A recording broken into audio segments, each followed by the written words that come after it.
السلام عليكم ورحمة الله وبركاته. من الأمور المهمة والجميلة بالزرع الداخلي، وحتى ممكن يكون بالزراعة الخارجية المنزلية، إنه مرات من نجمع أكثر من نوع من النباتات بسندانة واحدة.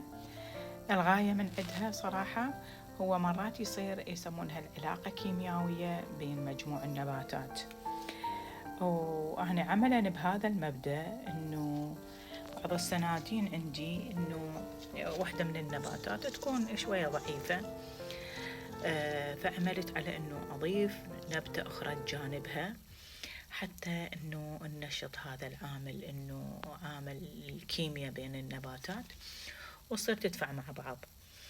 وصراحة